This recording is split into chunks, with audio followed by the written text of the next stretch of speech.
Welcome to the deep dive. Today, we're heading to, well, a truly massive strategic island nation in the 19th century Madagascar. It spent a full century fighting tooth and nail, really, to maintain its sovereignty against the ambitions of two major European powers, France and Britain.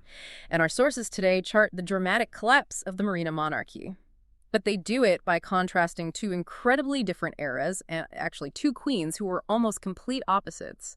The fierce isolationist independence under Queen Ranavalona I, and then the ultimate heartbreaking fall under Queen Ranavalona III during the Franco-Hova Wars. Yeah, what's fascinating here, the sources really bring this out, is that the Malagasy monarchy was, kind of uniquely positioned to resist for so long, much longer than many kingdoms on the African mainland. What gave them that edge? Well, several things. They had an organized military, the island's sheer size, its incredibly rugged terrain.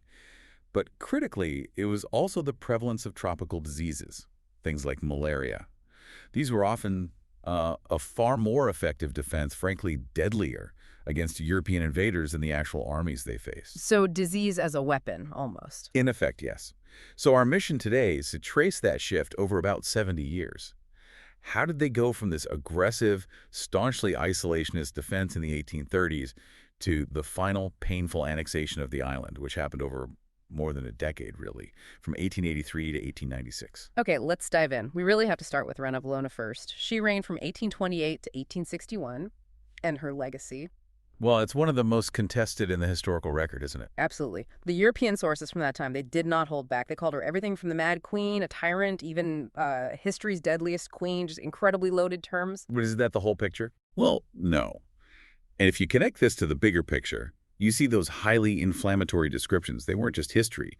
They were often propaganda, meant to justify future imperial ambitions. The more critical, nuanced view you find in some sources frames her not as mad, but as a, quote, fervent nationalist. A nationalist? How so?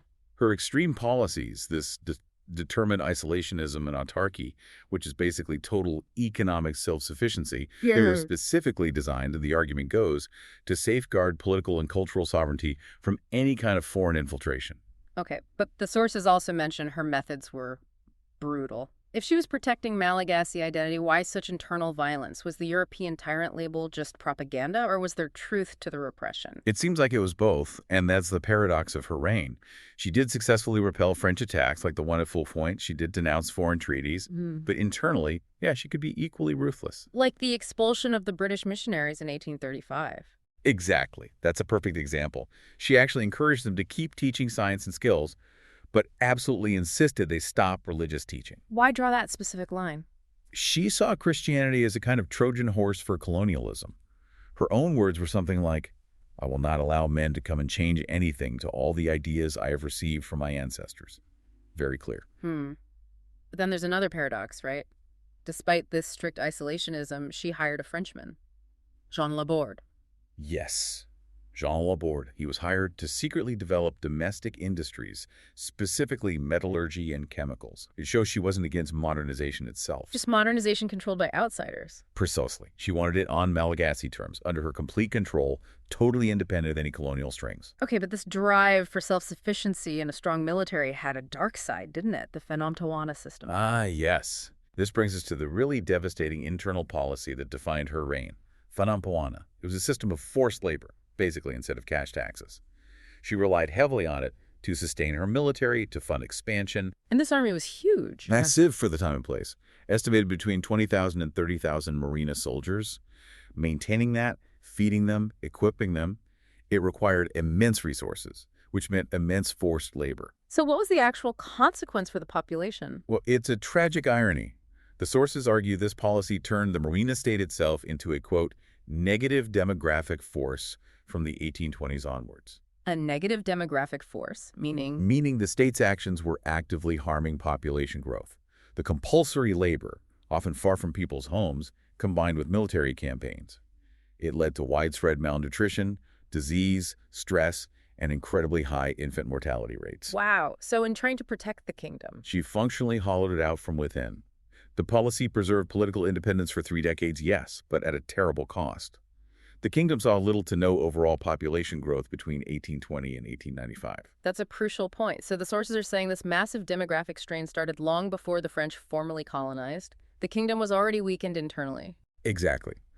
That demographic weakness really predated the final colonial push. Which must have created a window of opportunity when Ranavalona I finally died in 1861.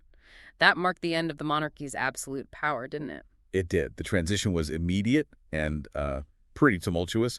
Her son, Radama II, took over and swung the pendulum completely the other way. He started granting massive concessions to Europeans, most famously the really controversial Lambert Charter. But his reign didn't last long. No, very short. His pro-European stance led to a coup d'etat in 1863, sometimes called the Aristocratic Revolution. He was actually strangled. Strangled, okay. And this is where the real power player emerges, the man who basically runs things for the next 30 years, Prime Minister Ranavalona I. That's him. After his brother, the previous prime minister, was implicated in the coup and removed, Ranavalona I stepped in.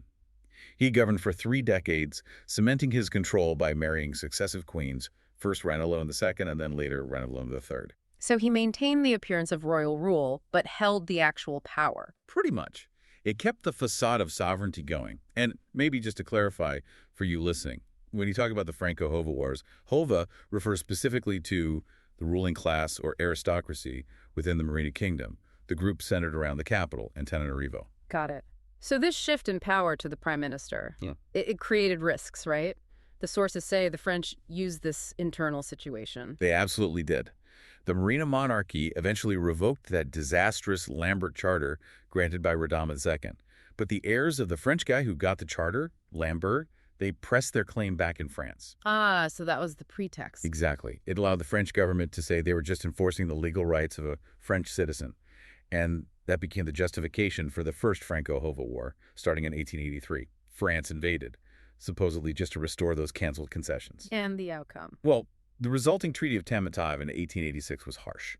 Madagascar was forced to pay a huge fine, 10 million francs, and give up Antsirana or Diego Suarez in the north. Did it establish a full protectorate? Not quite yet, and this is important. The treaty said France would control Malagasy foreign policy, but Prime Minister Ranavalona I never fully agreed to all the terms in the way the French interpreted them. So no formal protectorate was declared then.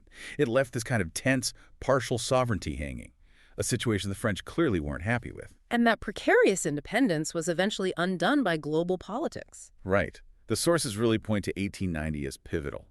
Britain officially recognized a full French protectorate over Madagascar. It was basically a diplomatic trade-off. A trade? For what? Britain got French recognition of its control over Zanzibar. Madagascar's strategic value had also lessened a bit after the Suez Canal opened. So once Britain pulled back its diplomatic cover, the countdown to the Second War really began. Which brings us to the last queen, Ranavalona III. She reigned from 1883 until the end in 1897. What was she like? She was, by all accounts, highly educated, taught by the London Missionary Society. And she apparently favored diplomacy, trying to resist colonization that way. But crucially, she was married to the Prime Minister, Ranavalona I, who still held the real governing power.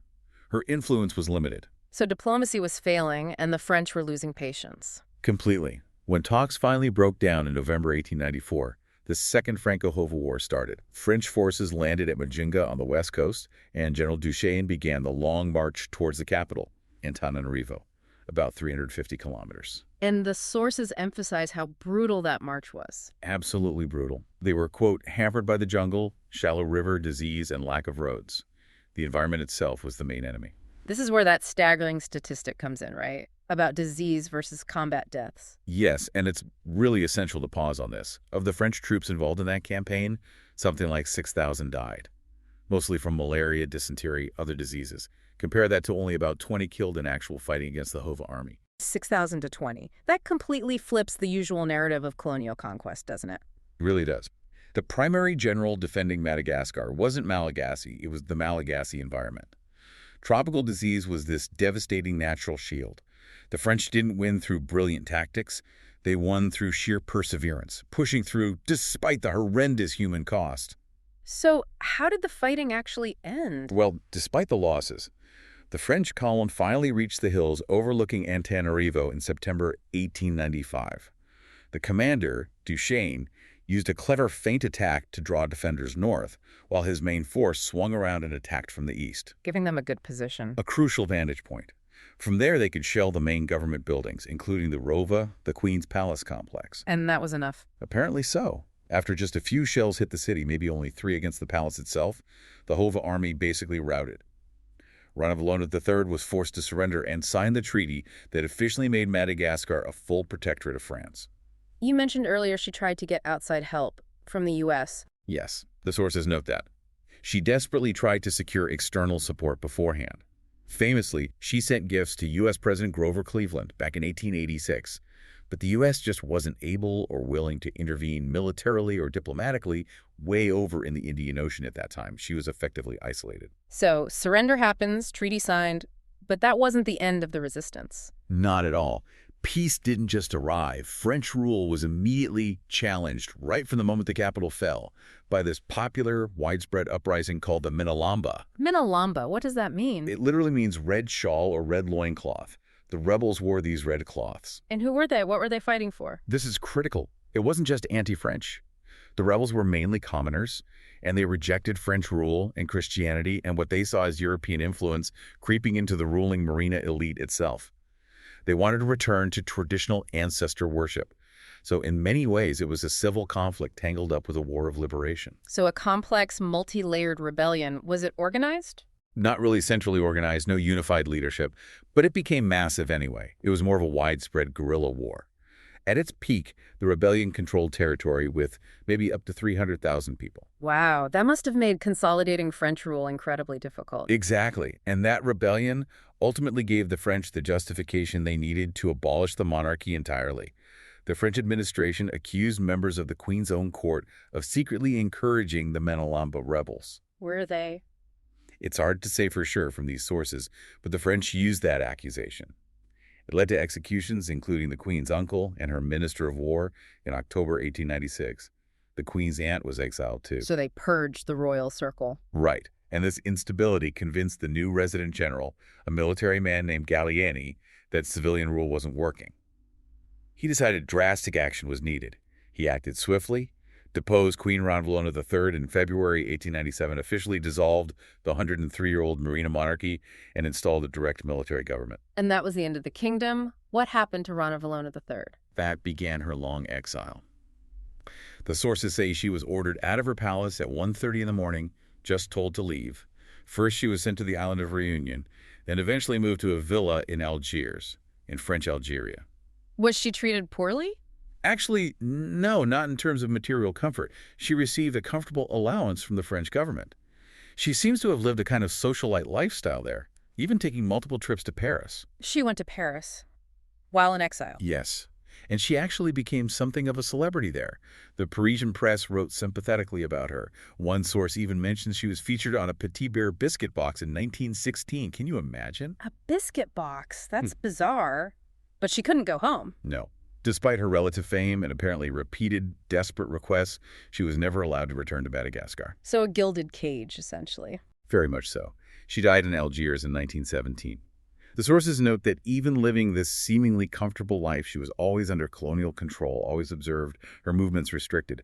A really poignant example of how deposed rulers were managed in the colonial era. Her remains were eventually brought back to Madagascar, but not until 1938. So that really brings us full circle, doesn't it? From Ranavalona III using fierce isolationism and, frankly, brutal internal policies to keep independence for 30 years. To Ranavalona III, whose diplomatic approach just couldn't hold back the tide of shifting global power and France's determination. And the sources make it clear that even though sovereignty officially ended in 1897, that struggle for national identity, for connection to that past, it continued long after. Absolutely. Even things happening now, like the planned repatriation of the skull of King Tawera of Manabe, one source mentions, it's scheduled for August 2025, that highlights this incredibly long memory of resistance, the symbolic power of bringing these figures home. Okay, so let's leave our listeners with something to think about. Considering that staggering death toll from disease, 6,000 French soldiers dead from malaria and other illnesses during that final campaign, how might the whole history of colonization in Africa have played out differently if European powers hadn't eventually found ways, like quinine, to combat indigenous diseases? Diseases that, for decades, were often a far stronger defense than any army they faced. It's a powerful question. What if disease had remained the great equalizer? Something to mull over. Thank you for joining us for this deep dive into the century-long fight for Malagasy sovereignty.